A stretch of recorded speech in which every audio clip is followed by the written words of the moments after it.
별거 중인 배우자가 바람을 피웠다면 이것도 법적으로 외도인가요? 정말이지 관계의 회색지대에 있는 질문이죠. 그래서 저희의 오늘 임무는 이 회색지대를 명확하게 가로지르는 단 하나의 기준을 찾아내는 겁니다. 법원은 대체 어느 시점에 한 부부의 관계가 법적으로 사망했다고 선고하는 걸까요? 그 순간을 찾는 것이 사실상 소송의 전부라고 하는데요.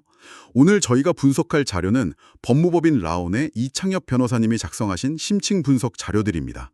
18년 경력의 베테랑 변호사님이 정리한 판례와 실제 사례들을 바탕으로 이 법정 드라마의 핵심을 파헤쳐 보겠습니다. 이 문제는 정말 흥미로운 지점을 건드려요. 많은 분들이 소송을 할 수 있느냐 자체를 궁금해하시지만 그건 사실 중요한 게 아니에요. 소송은 누구나 할 수 있죠. 진짜 질문은 소송에서 이길 수 있느냐입니다.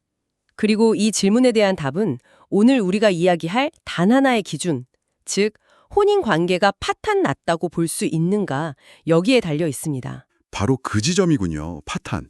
굉장히 강한 단어인데 법정에서 이 단어의 의미는 우리가 일상적으로 생각하는 것과는 다를 것 같아요.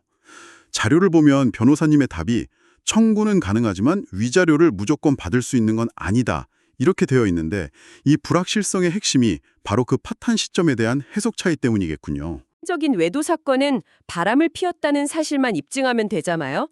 근데 별거 중 외도는 달라요. 시간 순서가 모든 걸 결정하죠. 상대방 변호사는 100%, 아니 200% 이렇게 주장할 겁니다. 두 사람은 이미 남남이었습니다. 외도는 관계 파탄의 원인이 아니라 이미 파탄난 관계의 결과일 뿐입니다. 라고요. 원인과 결과를 뒤바꿔서 방어하는 전략이군요.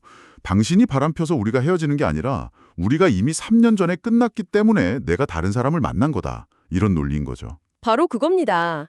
그래서 법정에서는 마치 고고학자처럼 두 사람의 관계를 역으로 파헤치게 돼요. 진짜 관계가 끝난 게 언제인지, 그 사망 시점을 특정하기 위한 치열한 다툼이 벌어지는 거죠. 그렇다면 이 해석 싸움에서 이기기 위한 조건, 즉 법원이 아니다, 두 사람의 관계는 아직 살아있었다라고 판단하게 만드는 기준들부터 살펴보는 게 순서겠네요.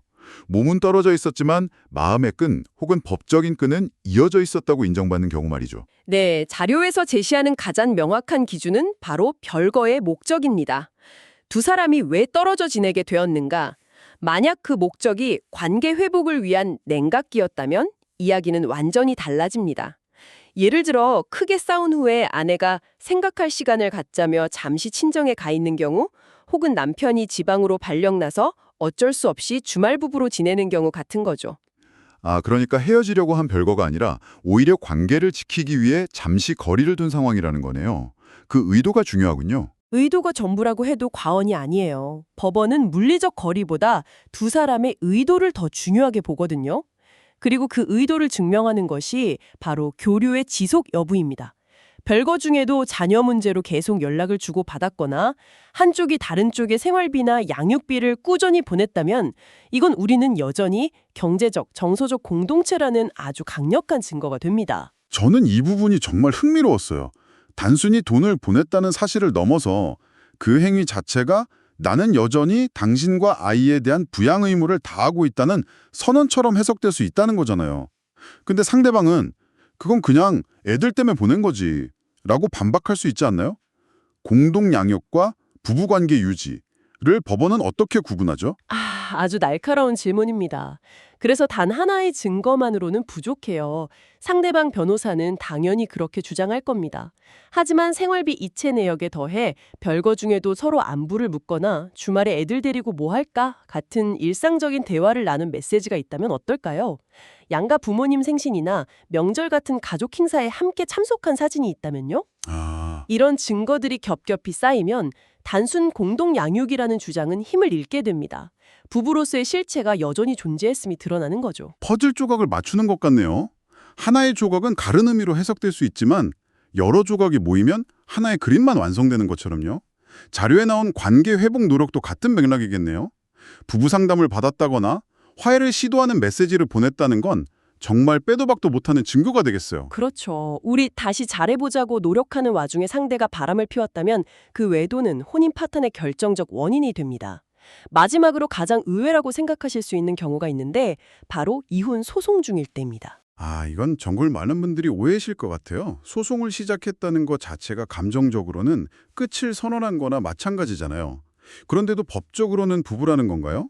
2년 동안 소송이 진행되면 2년 내내 다른 사람을 만나면 안 된다는 건데 현실적으로 좀 가혹하게 들리기도 하네요. 가혹하게 느껴질 수 있지만 법의 논리는 명확합니다. 법원의 최종 판결이 나오기 전까지 두 사람은 서류상 완벽한 부부입니다. 이 시기에 다른 이성을 만나는 행위는 재판부에 혼인 관계에 대한 책임감이 없는 사람이라는 인상을 줘서 위자료는 물론이고 재산 분할이나 양육권 다툼에서도 매우 불리하게 작용할 수 있습니다. 스스로 발목을 잡는 행위가 되는 거죠. 그렇군요.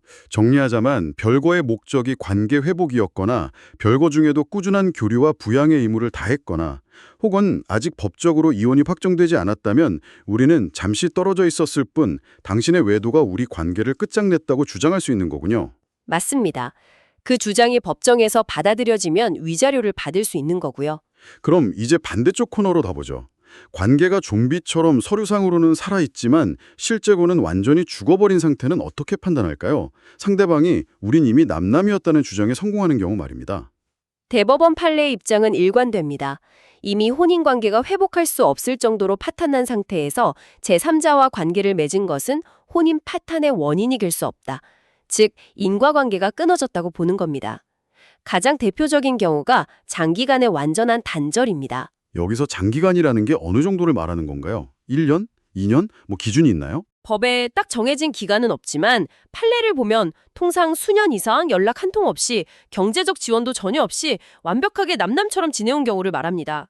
서로의 생사조차 모를 정도로요. 이 정도면 누가 봐도 관계가 이미 끝났다고 인정할 수밖에 없죠. 그 정도면 사실상 이혼 상태나 다름없네요. 또 다른 경우는 이혼 합의가 끝난 후라고 나와 있네요. 이건 구체적으로 어떤 상황인가요? 예를 들어 부부가 변호사 없이 협의이혼을 준비하면서 아파트는 당신이 갖고 나는 상가를 가질게, 양육비는 매달 100만 원씩 보내줄게 하는 식으로 재산 분할과 양육비까지 구체적인 합의를 마친 상태를 말합니다.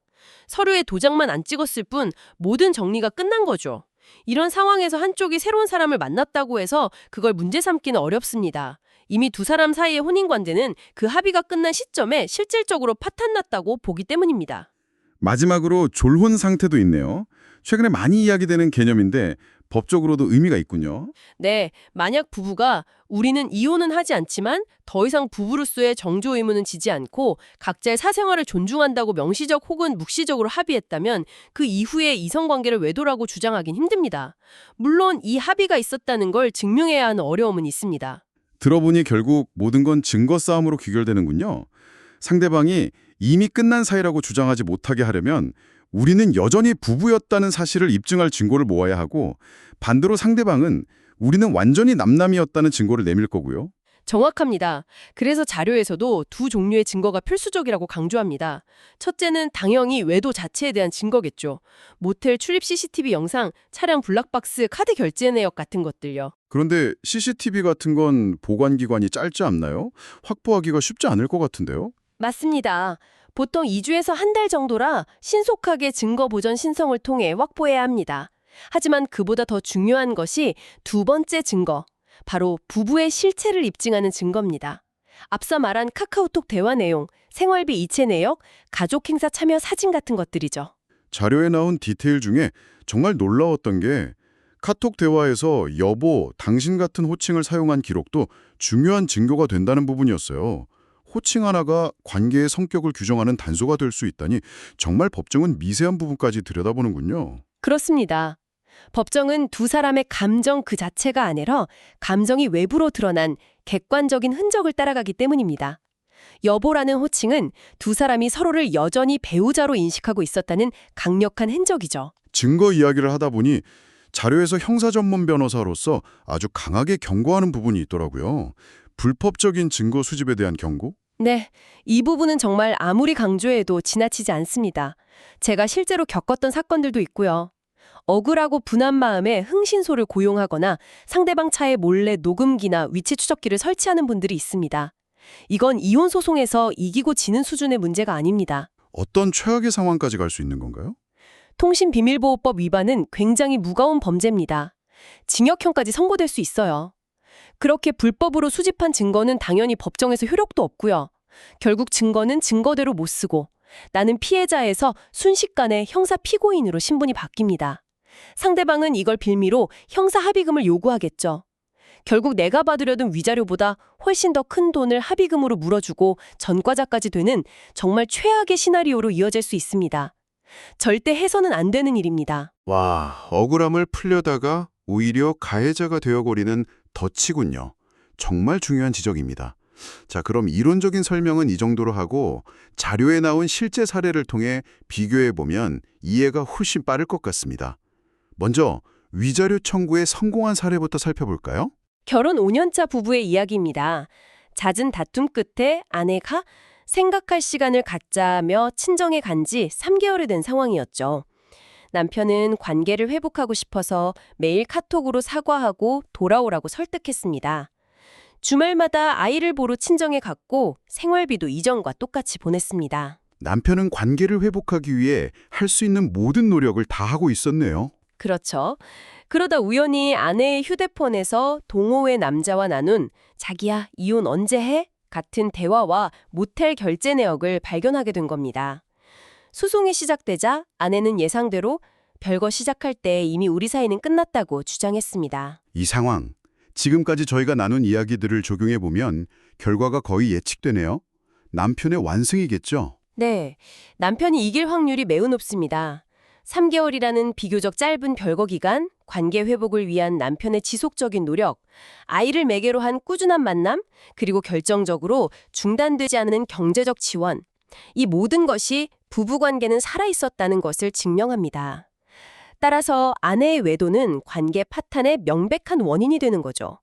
아내의 주장은 설득력을 얻기 어렵습니다. 겉모습은 별거였지만 그 실체는 관계 회복을 위한 노력 기간이었다는 걸 남편이 완벽하게 입증한 셈이군요. 그럼 정반대의 사례, 패소한 경우도 한번 보죠. 결혼 15년 차 부부입니다. 3년 전 남편이 크게 싸우고 집을 나간 후 3년간 왕래가 전혀 없었습니다. 명절, 제사 같은 모든 가족 행사에 불참했고 생활비 지원도 당연히 끊겼죠. 1년에 한두 번 오는 연락은 서류 정리 언제 할래 정도의 문자 메시지가 전부였습니다.